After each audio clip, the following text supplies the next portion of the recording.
Uma das aplicações da teoria das restrições é o tambor, pulmão e corda, mais conhecido como TPC. Se seu objetivo então é reduzir os seus inventários, ao mesmo tempo reduzir o lead time de produção do seu portfólio e ao mesmo tempo e sem investimento aumentar de forma exponencial o desempenho das suas entregas, esse é o objetivo do vídeo de hoje.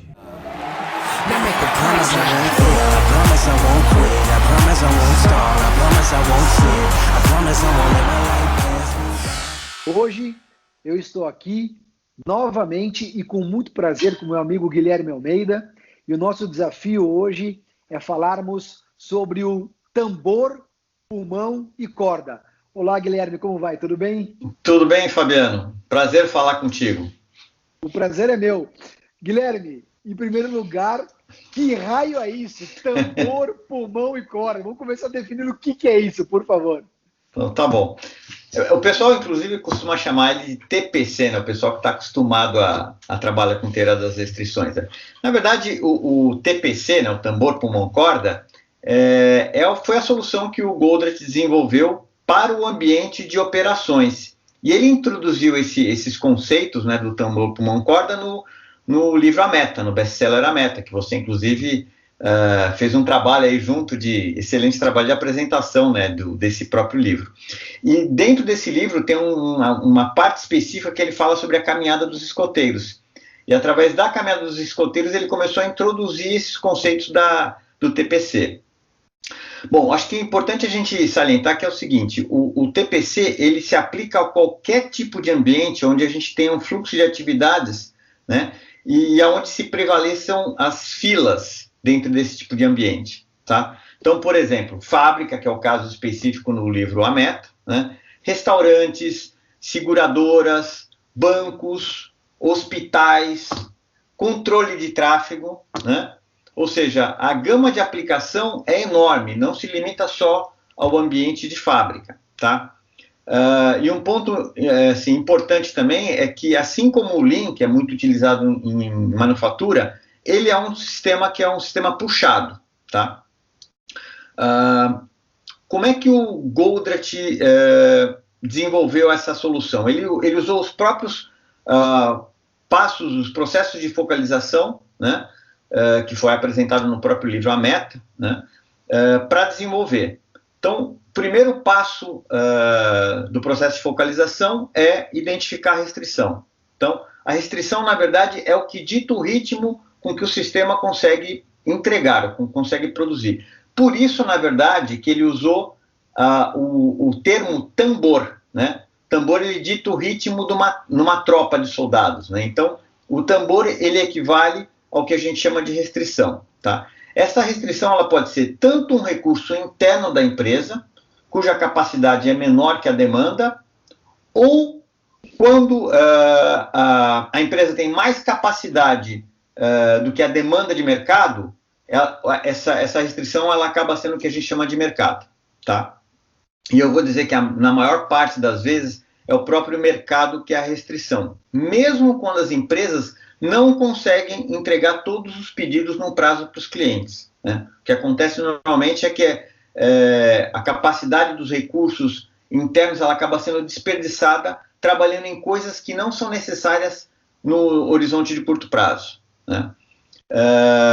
Então, basicamente, isso aí faz com que a gente... primeiro passo é identificar qual é o recurso, ou se é o mercado, se é um recurso interno, que realmente limita a empresa de conseguir vender mais, essencialmente. Tá?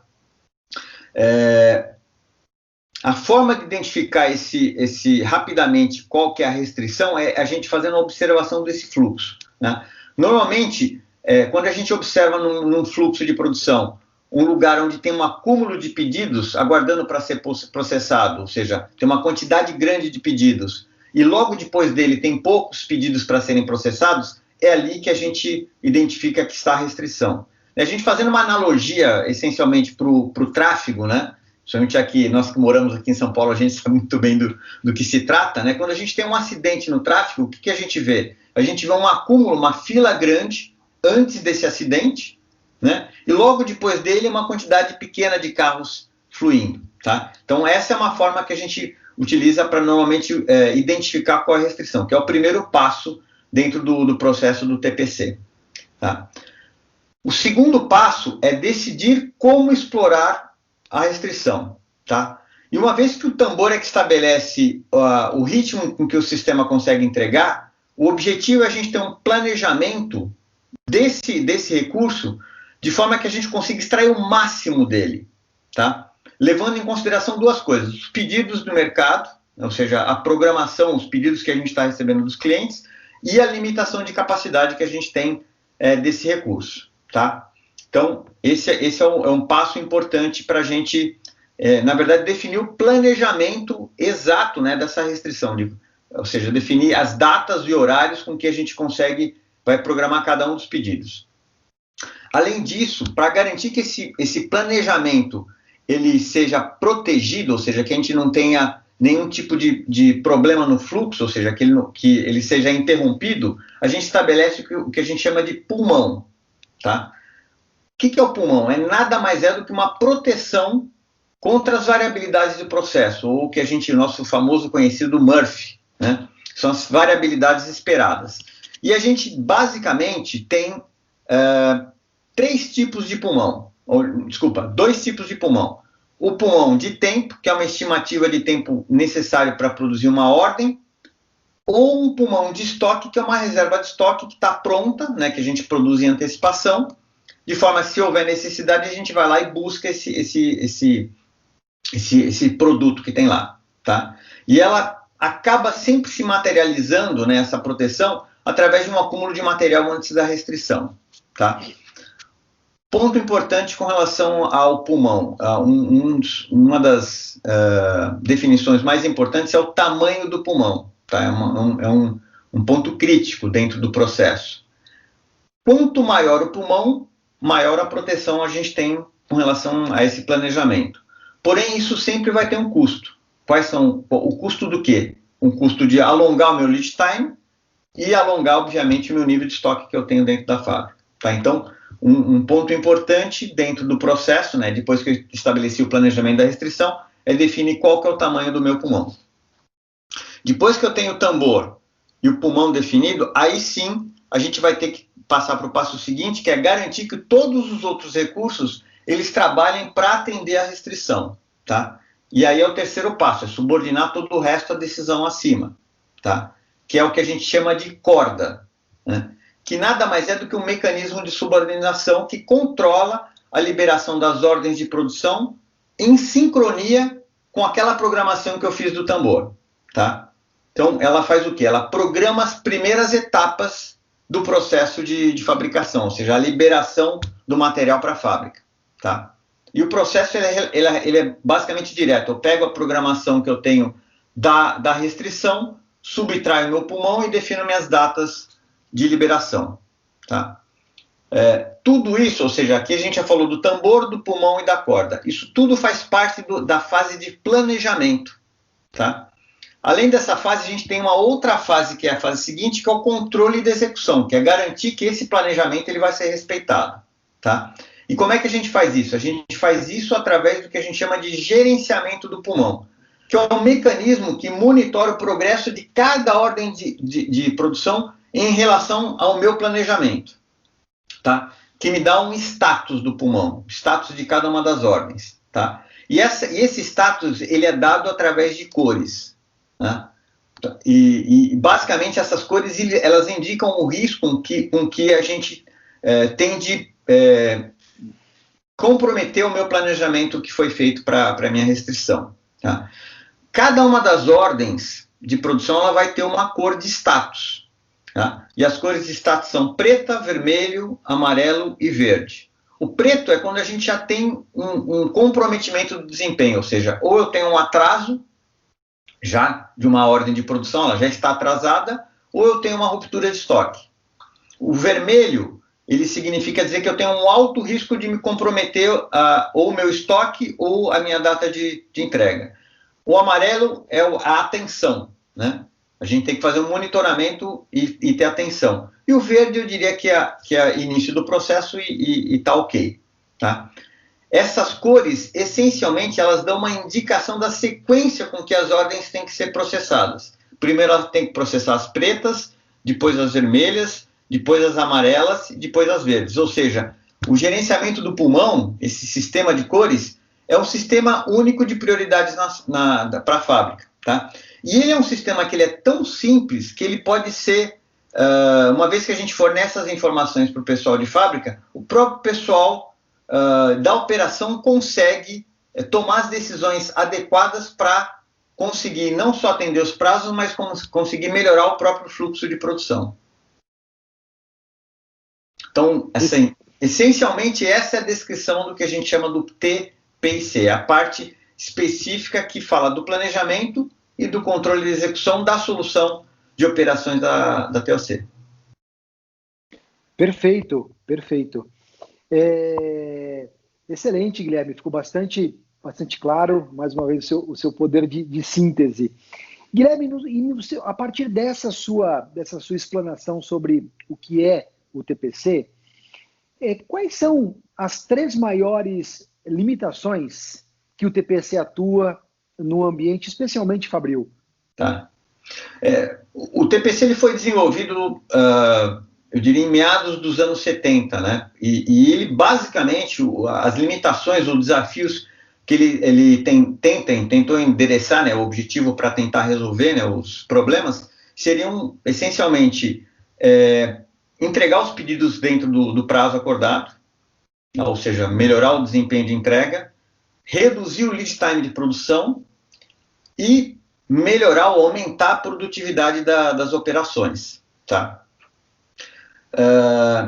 O interessante é que esses mesmos desafios que existiam nos anos 70 são os mesmos desafios que a gente tem hoje em dia. Tá? Mas fala, como assim? Pô, os mesmos problemas que eu tinha nos anos 70, ou seja, 50 anos atrás, eu tenho hoje os mesmos problemas?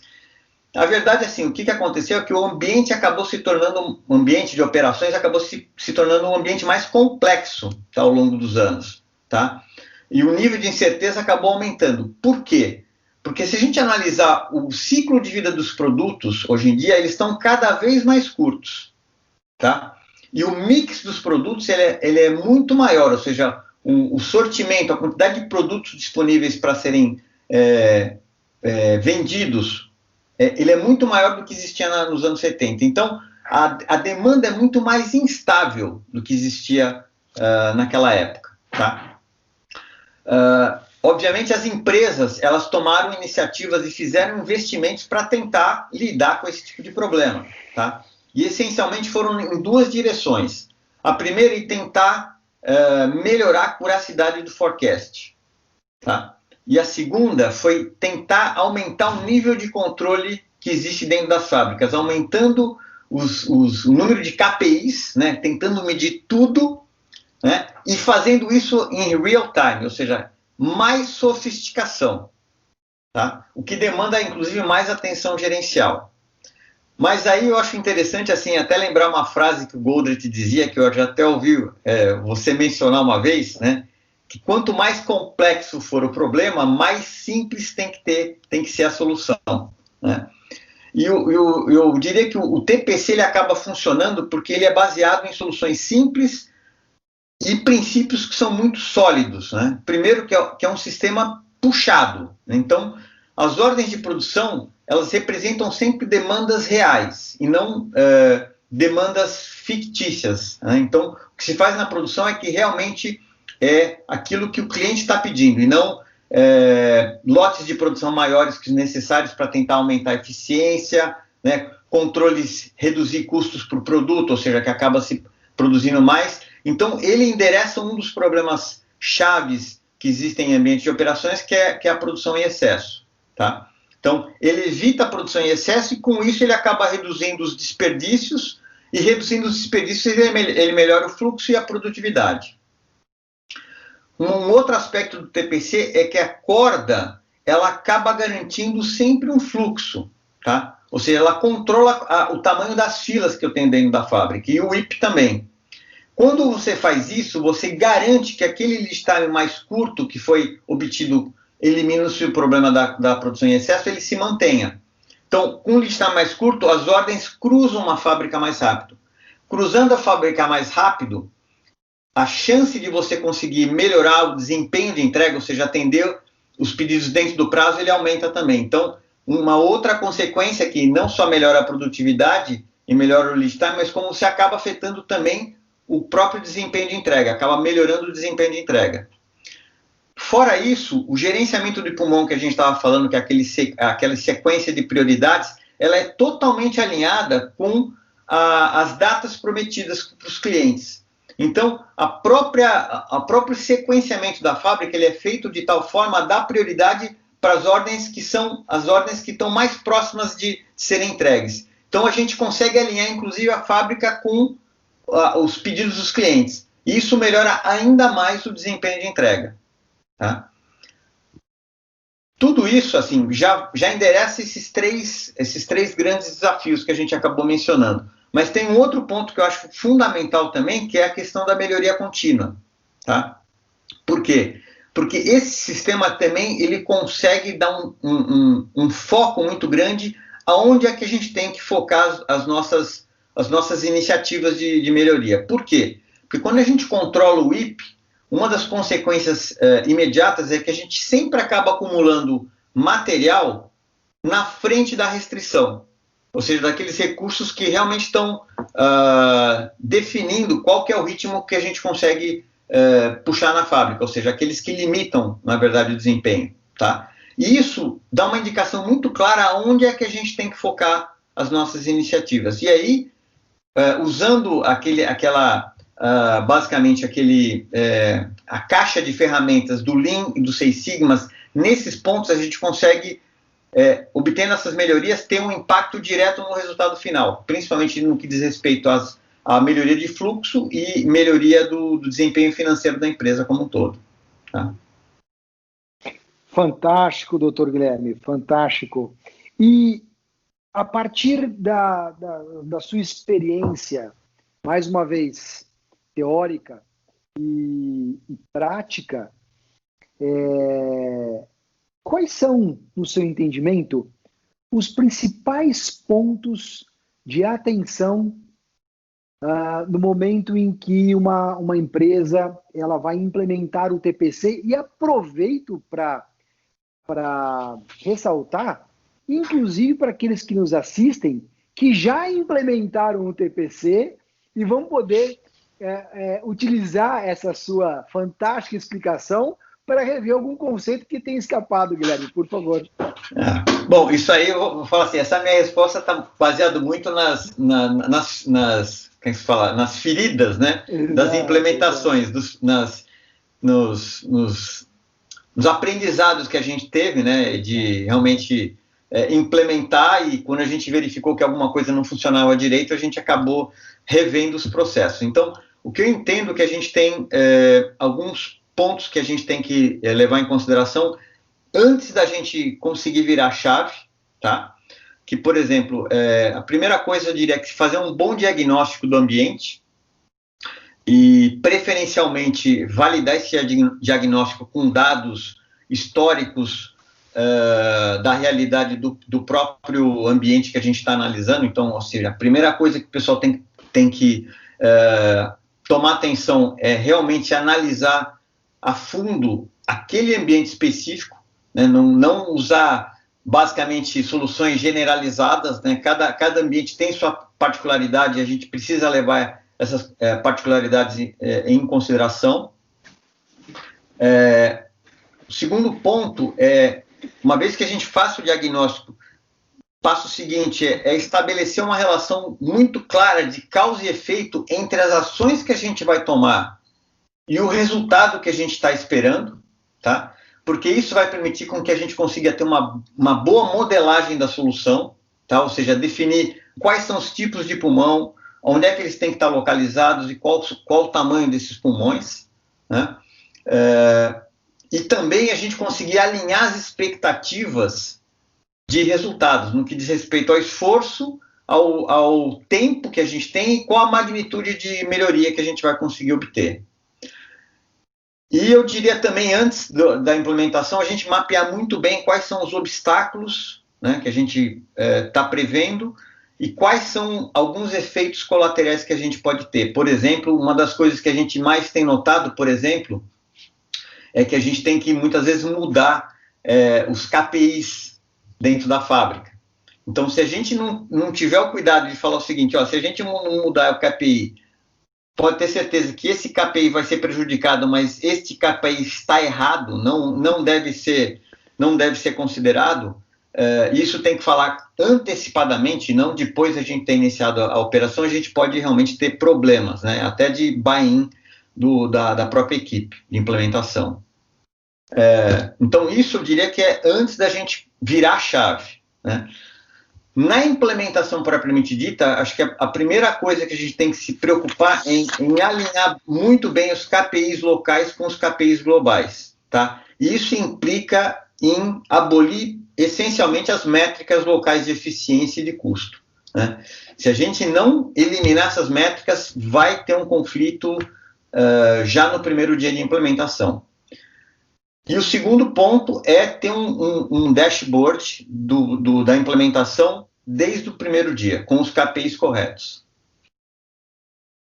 Então, eu diria que são esses os principais pontos de atenção que a gente tem que ter para que a gente conseguir aumentar a chance de ter sucesso numa implementação. Fantástico, fantástico, Guilherme. E acho fundamental nós compartilharmos as nossas lições aprendidas, até mesmo porque muitas pessoas acabam lendo os livros do L e acabam por si só, que bom, com iniciativas de implementar. Então eu fico feliz de que você está aqui compartilhando essa sua experiência para que essas pessoas possam encontrar novos desafios e não passar por esses que nós passamos, né? Uhum, tantas sim. implementações. Bacana, meu caro. E endereçando agora para a minha última pergunta, quais são, na sua visão, os principais benefícios que uma boa implementação do TPC pode trazer para um ambiente de produção? Eu acho assim, essa pergunta é bem interessante. Eu acho que a melhor forma de responder isso é citando um livro, na verdade, que foi escrito por uma professora de uma universidade da Nova Zelândia, que chama Vicky Mabin, que é um livro chamado O Mundo da Teoria das Restrições, onde, essencialmente, eles tentam mapear, responder à pergunta de o que a gente pode esperar de uma implementação de teoria das restrições. E eles pegaram quase uma centena de implementações e fizeram uma análise estatística dos resultados que eles obtiveram nessas implementações. Isso está, inclusive, registrado no livro, cada uma das implementações e quais foram os resultados. E eles fizeram uma análise estatística para ver qual tipo de resultado que a gente poderia esperar. Então, citando esse livro, eu vou te colocar alguns dos indicadores que eles mapearam. Por exemplo, a redução do lead time em ambientes de fábrica de aproximadamente 70%, na média, tá? Esses números todos eram números médios.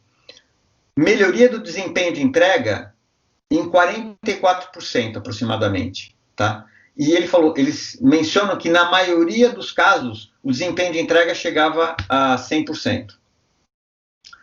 A redução do inventário de estoque em processo em aproximadamente 50%, ou seja, cortava pela metade, tá? E o aumento do ganho, que é equivalente à margem bruta, em 63%. Tá? E o mais interessante, todos esses resultados sendo obtidos utilizando os mesmos recursos que a empresa dispunha, ou seja, não investindo mais e nem gastando mais para se obter esses resultados. Então, eu acho interessante mencionar isso, porque, obviamente, cada implementação tem sua particularidade e colocar um número especificamente ou citar uma implementação ou outra pode ser um caso isolado, mas eu acho que, assim, no caso específico deles, foi um estudo acadêmico que mostra uma média de resultados do que pode ser esperado, tá? Então, isso eu diria que são resultados tangíveis, que são basicamente o nível, a magnitude que a gente consegue obter nos resultados que a gente teve nas implementações aqui no Brasil também, tá? Agora, tem um outro tipo de resultado que a gente tem nessas implementações que eu acho que é tão interessante quanto, que são os resultados intangíveis, que a gente não tem um KPI, tá? Primeiro, como é um sistema muito mais simples, é um sistema a visibilidade da situação geral da fábrica ela é muito maior, ou seja, fica muito mais fácil a gente entender aonde estão os problemas, né? E isso é apresentado de uma forma muito mais clara, tá, para o pessoal de fábrica. O segundo ponto é que, como é um sistema mais simples, o nível de estresse, ele é muito mais baixo do que o pessoal tinha antes da gente ter feito a implementação. Tá? Por exemplo, o nível de conflito que existem numa empresa, entre a área de fábrica e entre a área de vendas, é enorme normalmente.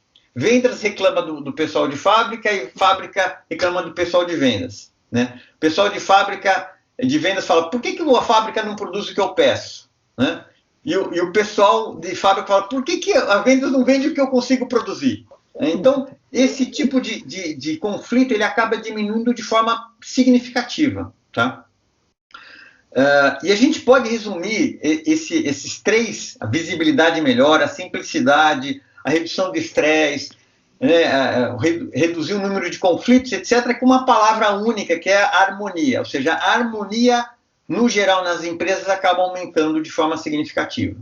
Tá? Então, você tem uma parte dos resultados tangíveis, que é importante, mas eu acho que tem a parte dos resultados intangíveis, que é tão importante quanto. Né?